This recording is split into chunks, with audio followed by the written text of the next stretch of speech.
When people talk about how one moment can change your life, they are probably talking about my life. It's astonishing how a tiny piece of paper I found in my wife's purse turned everything upside down for me. I'm a 37-year-old man and I married my college sweetheart, Tina, a 37-year-old female, a decade ago. We've known each other for a total of 16 years, having dated for 6 years before tying the knot. She was not just my college mate, she was my soulmate. About a month ago, Tina's friend had a lavish wedding in Las Vegas. I was invited but had urgent work commitments that week, so I couldn't attend. The wedding was a grand affair spanning a whole week. When Tina returned home, she seemed unusually quiet. I asked her if everything was all right, and she claimed she was just tired from all the wedding festivities. That explanation seemed plausible to me, so I gave her space.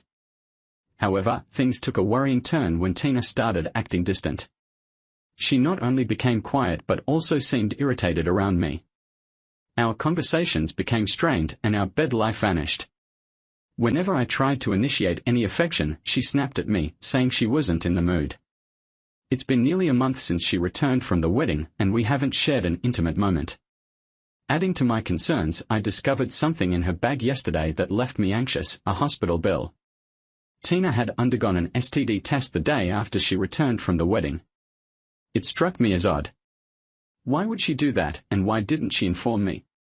It's an obvious red flag, and while I love her deeply, I'm not naive enough to ignore such a significant warning sign.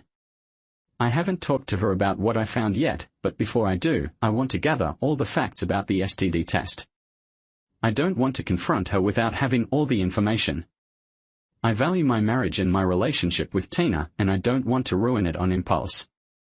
I did a lot of research on this topic, and in the process, I came across a page where many people shared stories about discovering their partners secretly taking STD tests, often because of cheating. That's why I'm here, to share my story and get some insight. I admit feeling guilty about this, but a few days ago, I went through Tina's phone without her knowledge. I checked all her messages and call logs, but I didn't find anything suspicious. It was all clean. I even looked at her social media accounts, and those were clean too. I'm not sure if I should feel bad for doubting her or if I should feel reassured that I'm staying vigilant.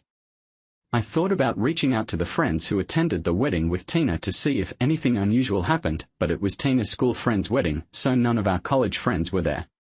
While I'm friends with a school friend, I'm not close enough to ask questions without Tina finding out.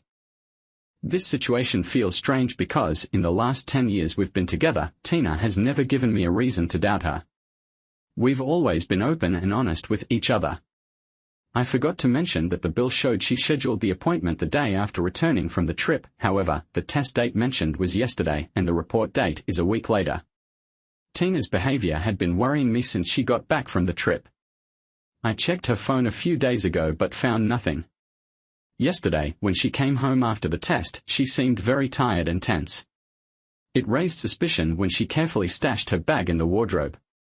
Normally, she leaves it on the table or the couch. I acted like I didn't notice but kept a close eye on her every move. When she went to the bathroom to shower, I checked her purse and found the hospital bill for an STD test. Update 1. Hi everyone, I realized I didn't provide any background information about Tina and me after reading the comments on my post. I didn't think it was relevant initially, however, I've responded to some of you in the comments, but for general information, here are a few details. Tina and I graduated from the same college. We are both software engineers working for different IT companies. We have a 6-year-old son. Financially, we've had a stable and decent life. We were a happy family until now when Tina decided to mess everything up. After discovering the medical bill for an STD test in Tina's purse, I couldn't rest easy. The comments on my previous post, along with stories from other victims, all pointed to one thing: Tina cheated on me. Initially, I wanted to wait for the test results before confronting her, but it became unbearable. Tina noticed I was acting differently too. On the day I made the post, she even asked if everything was okay. I just nodded and put on a fake smile. She probably thought I was reacting to her rude behavior. So, the day after my last post, we sat down at the dinner table. As we began to eat, Tina asked me again if I was okay. I nodded and said yes, but after a while, I couldn't hold back and asked, "How did your STD test go?" She looked shocked. I repeated, "Yeah, the STD test you took a few days ago." She turned pale and asked how I found out. I told her it didn't matter. Then she came out with the classic line, "I can explain." I stared at her and told her to go ahead and explain. She sighed, took a deep breath, and I patiently kept looking at her. She started crying. When she began to sob, my heart sank. I realized my suspicions were correct. Tina held my hand and asked me to trust her. I said I could trust her if she told me everything. Instead of talking, she moved her chair closer to me, leaned on my shoulder, gripped my arms tightly, and cried. I let her emotions flow. In our 16 years together, I had never let her cry alone. Even at the slightest sign of tears, I would comfort her with a hug. But this time, I sat there unmoved. She tried to get closer, holding onto my arms tightly, but I didn't hug her back. I remained as cold as ice. When she finished crying, she let go of my arms and confessed everything. It happened during her friend's bachelorette trip in the week-long wedding celebrations. The first 2 days were a bachelorette trip to Vegas. The event manager had arranged for dancers, male escorts, and more. I learned many new terms that day that I had never heard before. She told me that the bride and her other friends had indulged in all these services from the very beginning of day one, but Tina had resisted. Her friends pressured her, but she held back. She saw the bride and her friends having a wild time, fulfilling their fantasies with these escorts, but she refrained. I used to trust her as she had never been a liar, but this time it was difficult for me to fully believe her story. I asked her if she did it because she felt out of place. She explained that her friend convinced her that in the 16 years we'd been together, she hadn't been with any other man, so she needed to try something new. Her friends went on about how these escorts had special techniques for unique pleasures. Tina resisted, but her friend pushed her to accept an explicit massage, if you know what I mean. Tina eventually gave in to the peer pressure and agreed to the massage. She believed that a massage might not be considered cheating and could help her avoid the peer pressure. But the masseur turned out to be an escort. After the back massage, he began undressing her. She resisted, but he insisted it was part of the explicit massage, so she reluctantly undressed. She confessed to losing control during the massage and cheating on me, but that wasn't the end of it. When Tina shared her experience with her friends, they cheered her on and encouraged her to explore further. They promised her complete confidentiality, ensuring that I would never find out. Tina felt that since she had already cheated on me once, there was no point in resisting further. She decided to delve deeper into her fantasy. I appreciated her honesty, even though I knew I couldn't forgive her, not even for a single act of betrayal. I just sat there lifeless, trying to process what Tina had revealed. I knew my life was about to change. The woman in front of me was the love of my life, which made her betrayal all the more painful. Tina nudged me to say something, as I hadn't spoken a word since her confession. I buried my face in my hands. She tried to hold my hand and lift my face, but I resisted. Finally, when I looked at her, I told her I was going to file for divorce.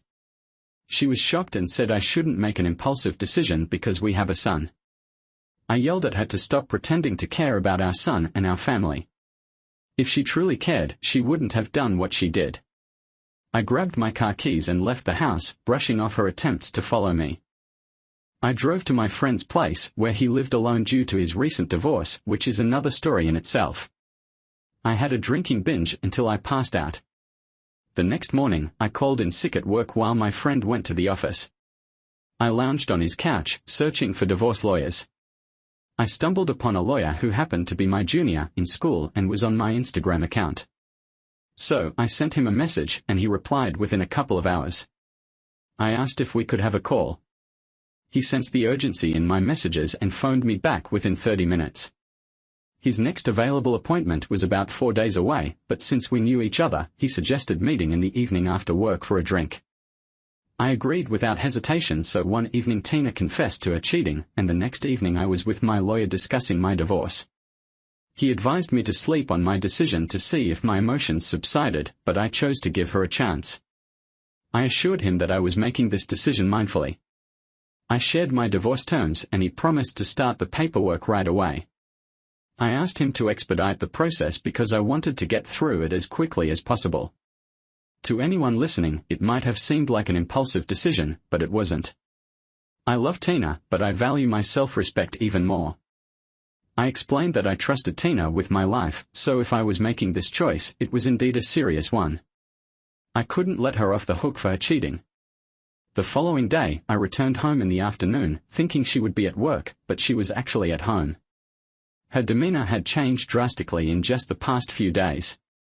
When she saw me, she rushed toward me, attempting to hug me, and asked where I had been for the last 2 days and why I hadn't responded to her calls and messages. I wanted to push her away, but she appeared so frail and distraught that I couldn't. I allowed her to hug me, but I didn't reciprocate. I stood rigid. She kept apologizing, but I remained unmoved. She gently held my face with her palms and urged me to speak, saying that my silence was unbearable for her. I inquired about our son's whereabouts, and she told me she had taken him to my parents' house for a few days. I managed to free myself, retreated to my room, and locked the door. If I had let her in, she wouldn't have allowed me to pack, so I hastily gathered some of my clothes, my laptop, tablets, and essential items and left the house while she was in the kitchen. She followed me outside, attempting to stop me, but I didn't look back and drove away. I checked into a hotel and then went to my parents' house to see my son. I wanted to confide in them, but I resisted because I had something else on my mind. It's been almost a week now, and I'm working from the hotel. I got permission to work remotely for this month. Tina has made numerous attempts to contact me through various means: calls, texts, voicemails, showing up at my workplace, visiting my friend's place, and even local bars and restaurants I frequent. Today, one of our mutual friends called me and asked if I was okay. He mentioned that Tina had been searching for me all over the city. I asked him if she had told him the reason, and he said that whoever asked, Tina had been explaining that I left the house after a heated argument about something. I assured him that I was safe but needed some time to cool off. A few hours ago, I phoned my lawyer to check on the status of the divorce papers. He informed me that they would be shipped to me in the next few days, so I'm currently waiting for their arrival. I'll provide an update once I've resolved this matter. Update 2: It's taken me a bit of time to post this update, but I wanted to sort out everything before doing so. This will be my final update. So, after 10 days from the D-Day, the divorce papers finally arrived on a Saturday. The following morning, I went back to my house and the situation remained unchanged. Tina was lying lifelessly on the couch while my son played in the living room.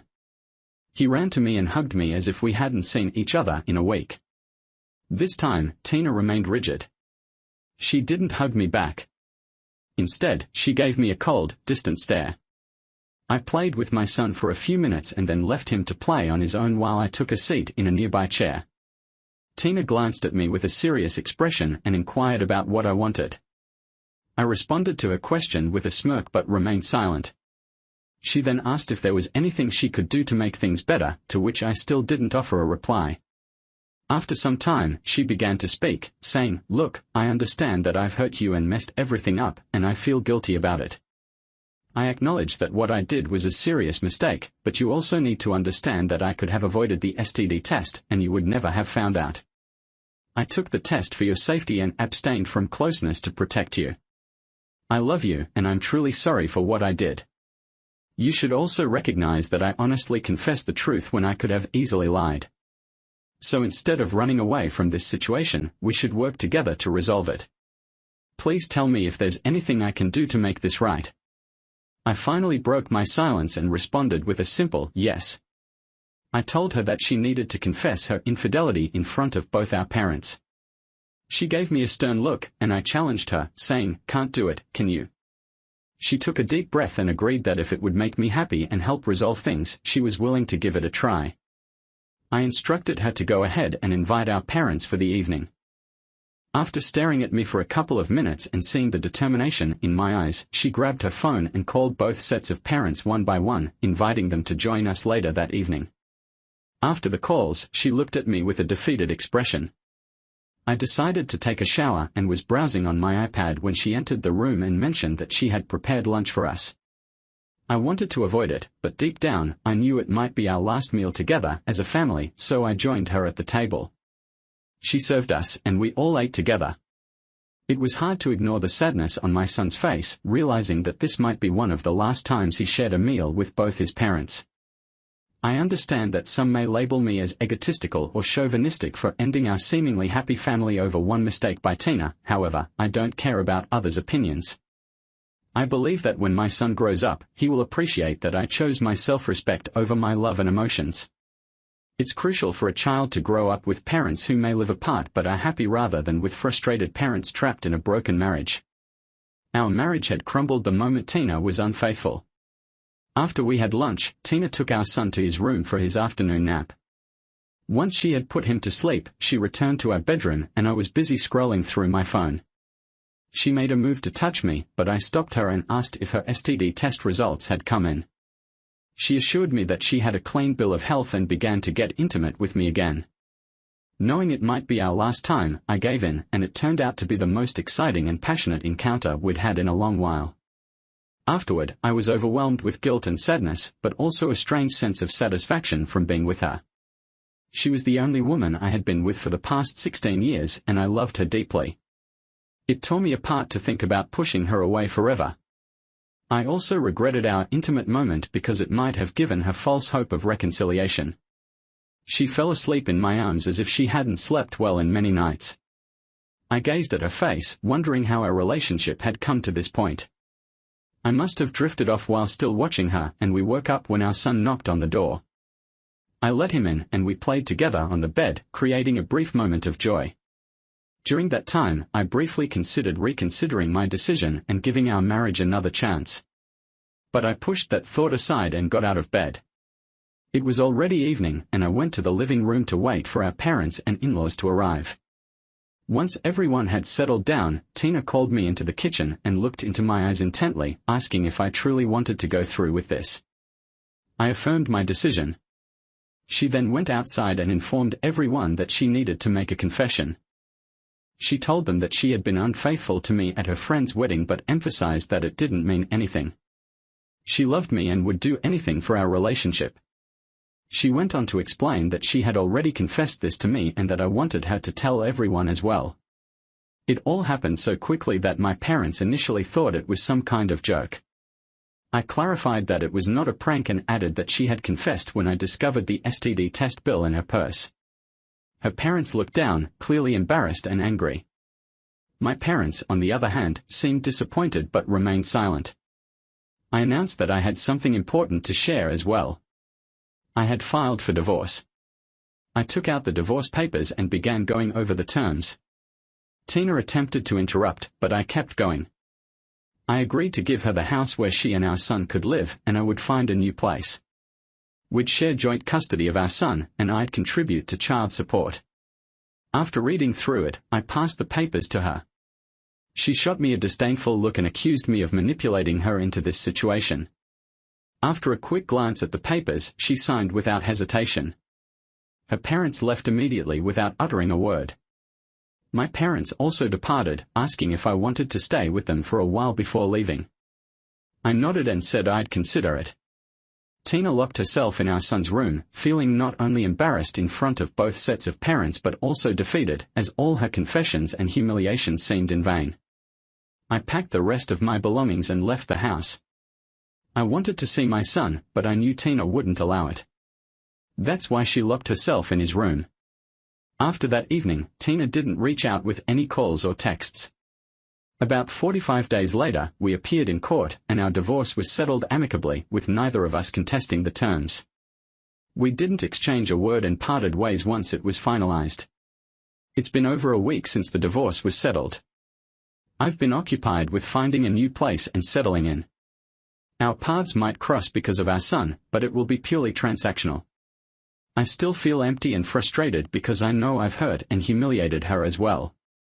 Perhaps we both got what we deserved. All right, that was a fun story. Now let's move on to another exciting one. Stay tuned and let's dive in. Story 2. Hey folks, I'm a 28-year-old guy. Around 3 weeks ago, I found out that my wife, Rose, 27 years old, whom I've been married to for less than a year, had been cheating on me. When Rose and I began dating, she shared that she had recently ended a 3-year relationship with her ex-boyfriend and was currently single. I was also single at that time and hadn't dated for 2 years because my previous relationship had left me emotionally scarred. Given our shared experiences of past relationship pain, Rose and I made a promise never to cheat or do anything to hurt each other. I knew I would keep my end of the promise and hoped Rose would do the same. We dated for 2 years and a few months before tying the knot. Being with Rose brought me more happiness than any of my previous relationships. She had a natural talent for humor and could always bring a smile to those around her. The initial months of our marriage were filled with laughter and enjoyment. I eagerly anticipated spending time with her. While Rose worked as a social media influencer and ran her online store, I had a job as a data analyst at a large tech company in our town. I'll admit, there were days when my job became demanding and I couldn't spend as much time with Rose as we had promised. In a month, I might miss our dates twice due to being overwhelmed with work tasks or simply forgetting about a social event we were supposed to attend together. Whenever this occurred, I tried to make it up to her, which usually resolved the issue. Her favorite treat was Snickers, and gifting her a box or a few bars always brought a smile to her face. 6 months after our wedding, my company allowed me to work remotely for 3 weeks and spend 1 week on site. I was thrilled about this change because it meant I could finally spend more time with Rose. Her work as a social media influencer allowed her to work remotely as well. She was delighted when I told her about my new work schedule and things started getting back on track for us. During the first 4 weeks of working remotely, I began to notice something unusual about Rose. It was common for her, as an influencer, to be frequently on her phone, but there was something more to it. Whenever I got close to her while she was on her phone, I noticed she would hastily switch between apps whenever I approached. Even when I wasn't right next to her, I could infer her actions from her body language and finger movements. Additionally, she started to act discreetly with her laptop. Whenever she heard my voice or saw me coming her way, she would promptly close her laptop and pretend not to be using it. These occurrences happened swiftly, but she remained unaware that I was observing her. One day, my frustration reached its limit, and I decided to confront her about it. She brushed off my concerns, claiming that I was being paranoid and that she had nothing to hide. On that particular day, she was working on her laptop and even invited me to take a look to ease my suspicions. I complied, but I found nothing suspicious. She even shared her conversations from all her social media accounts, which were strictly related to work. Throughout the 2 years and some months we had been together, this was the first time she willingly allowed me to review her chats. While we were dating, we had mutual access to each other's phones, although I never felt the need to inspect her client chats as I considered them confidential. I trusted her completely. However, her uncharacteristic willingness to show me her laptop activities and phone conversations raised red flags for me. Maybe she believed she could divert my attention by revealing the conversation she wanted me to see, but I wasn't deceived. I had a keen sense for when someone was acting suspicious, and with all the stories I had encountered here on Reddit, I couldn't ignore the gut feeling that Rose was concealing something from me. I chose to hold off on addressing her secretive behavior with her phone and laptop, opting instead to continue monitoring her actions to ensure I wasn't making baseless accusations before taking any further steps. A few days following our confrontation, Rose decided to host a small gathering with some of her influencer friends at our place. We all had a wonderful time together, but I couldn't help but notice that Rose seemed a bit preoccupied. Even as we enjoyed our meals, shared laughs, and had a pleasant time, she frequently busied herself with texting someone in between. It occurred so often that even her friends began to take notice. Eventually, one of them felt compelled to inquire about the person she was constantly texting. Upon realizing that all eyes were on her, Rose placed her phone on the table, put on a faint smile, and explained that it was work-related and that she was finished. No one pressed the matter further, and we continued with our meal. After the guests left and we began tidying up, Rose broached the subject of the client she had been messaging throughout the evening. She mentioned that the client had proposed a year-long collaboration as a brand ambassador for a skincare product. Now, ordinarily, such a conversation would be entirely normal for a married couple to have. However, for us, it felt unusual because Rose rarely discussed her clients or their specific requests. In our respective professions, she tended to her work, and I tended to mine. Thus, her initiation of this topic struck me as peculiar. It almost seemed as if she was attempting to provide an explanation for her behavior before I could question her about it. I didn't say much in response. I merely offered a smile and pretended to participate in the conversation. However, my mind was already racing with countless thoughts. While I suspected that I wouldn't find any evidence of infidelity on her phone or laptop, I conceived the idea of eavesdropping on her conversations. There was an app that allowed you to monitor someone else's phone activity, listen in on their calls, and read their messages. To achieve this, I needed to install the app on both my phone and hers. This way, I could listen to her phone calls and review her messages with others.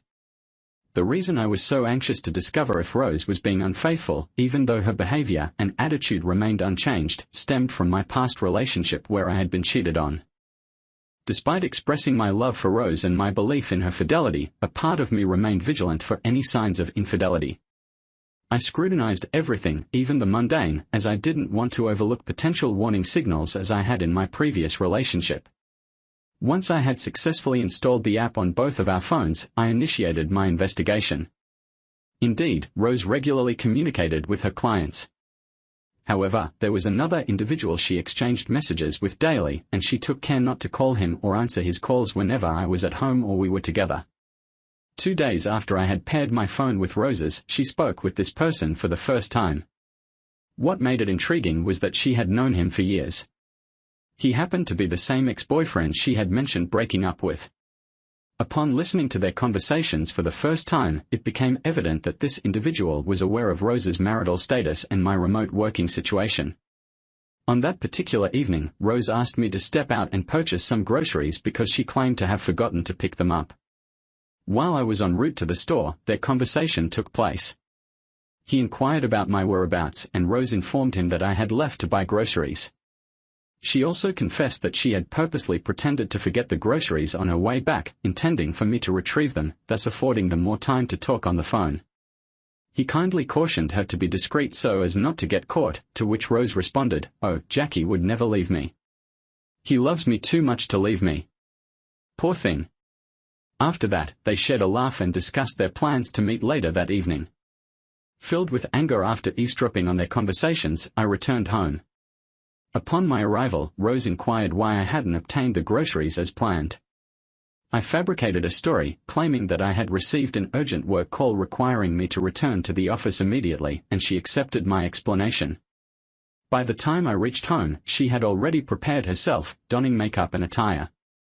She mentioned that she was meeting up with some of her girlfriends and expected to return before midnight.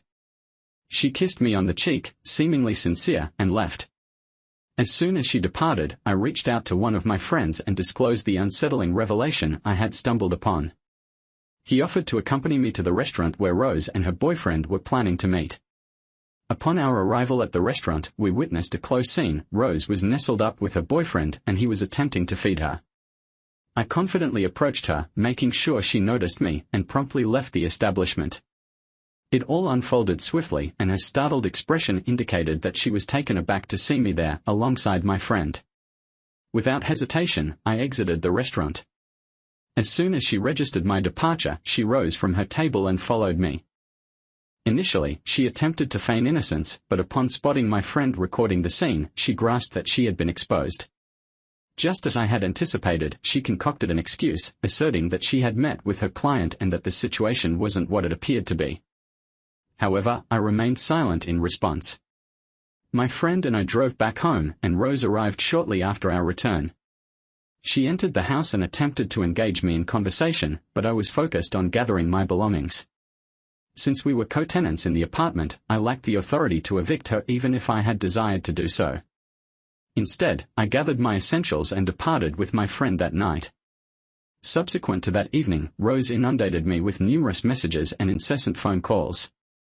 After weeks of disregarding her calls, she dispatched voice notes laden with yet another string of falsehoods. She contended that her ex-boyfriend, with whom she had been unfaithful, wished to introduce her to a significant client, which prompted her to meet with him.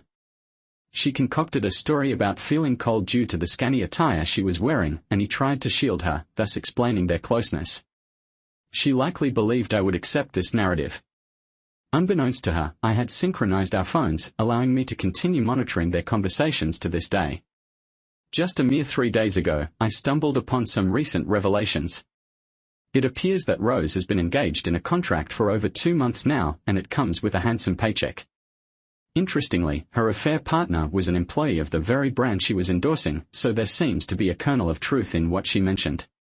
Additionally, I've learned that they've been disparaging their own company's products.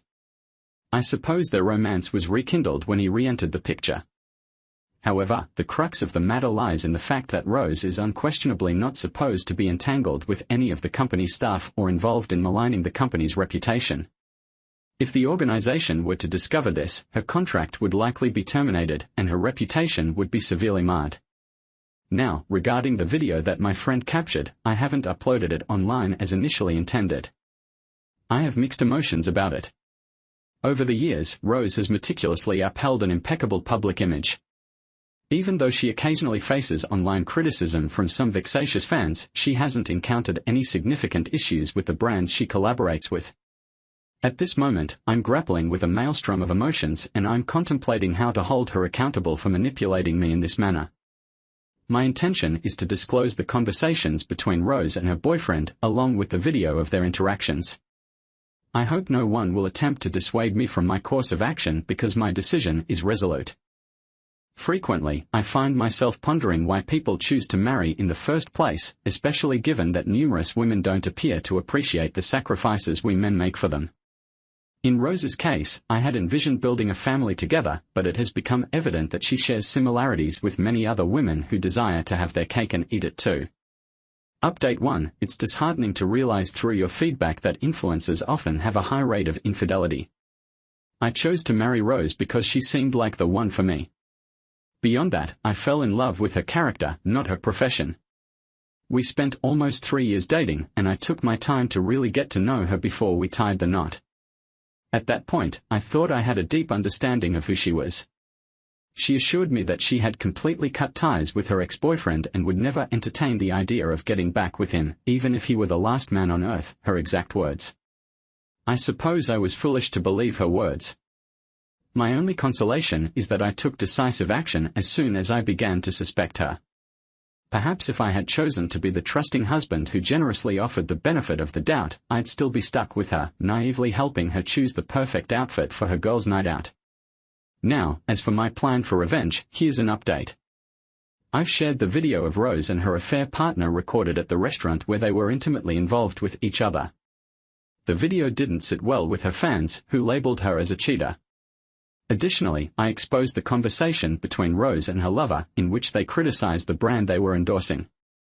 The good news is that the company she was associated with has terminated her contract, and her boyfriend has also lost his job. Moreover, Rose and her boyfriend had been saying derogatory things about a specific product she was promoting, alleging that the company was ripping people off with their subpar merchandise. Rose was compelled to issue a public apology, retracting everything she had said, and subsequently dealing with the repercussions from the company. When all of this unfolded, it not only tarnished her standing with the company that terminated her contract but also had a domino effect on her other business deals. Her video and chat spread so rapidly that it forced other brands to sever ties with her. Consequently, she found herself with virtually nothing in the end. Beyond damaging her reputation as an influencer, headlines carried her name in relation to the video of her infidelity. It was quite satisfying when friends reached out seeking confirmation about what they had seen online, and I confirmed its authenticity. Prior to sharing the video and conversation online, I sent it to her parents, formally signaling the end of our relationship. I also made some unflattering comments about Rose, characterizing her as a disgrace to herself and womanhood, and then blocked both their numbers to avoid their calls. 2 days ago, Rose caused a scene at my workplace, creating a disturbance. I informed security that I wouldn't meet with her, but she refused to leave. She wasn't even allowed into the building, yet she persisted in yelling my name and was eventually escorted off the premises. It was well deserved. Since the evening I moved out of our home, I haven't encountered her in person. I've been keeping tabs on her via Facebook and Instagram to observe how everything has been unraveling for her. Thanks to everyone for your valuable suggestions and advice. I'll provide another update shortly. Update 2. It's been over a week since my last update, and I initially intended to wait until after the divorce was finalized to share more, but something significant occurred yesterday that I feel compelled to share. Rose discovered that I was the one who exposed the conversation and video online. Perhaps her parents informed her, but I can't say for certain. She was absolutely furious when she came to the house of a friend where I've been staying since leaving my apartment. Upon her arrival, she started shouting, accusing me of ruining her life, and vowing to ruin mine in return. She uttered a barrage of hurtful statements, one of which was her expressed regret over marrying me. She claimed not to understand why she'd ever marry someone she considered a worthless individual. Her language grew increasingly impolite, and her anger flared when she noticed my friend recording her once more. Fueled by her rage, she grabbed a large stone from my friend's lawn and hurled it at the window where my friend was filming. The stone shattered the window, causing my friend's phone to tumble as he rushed to retract his hand inside the house. I was seething with anger and stepped outside to confront her. During our heated exchange, she retrieved a small penknife and proceeded to slash all 4 of my car's tires right in front of me. Afterward, she used the knife's tip to etch a lengthy mark from the front door to the back door, taunting me with, "Well, how do you like your new car?" Then she departed. I've never been so furious in my life. Presently, I can't move my car until I replace all 4 tires, and I can't drive it with a conspicuous scratch running along its length.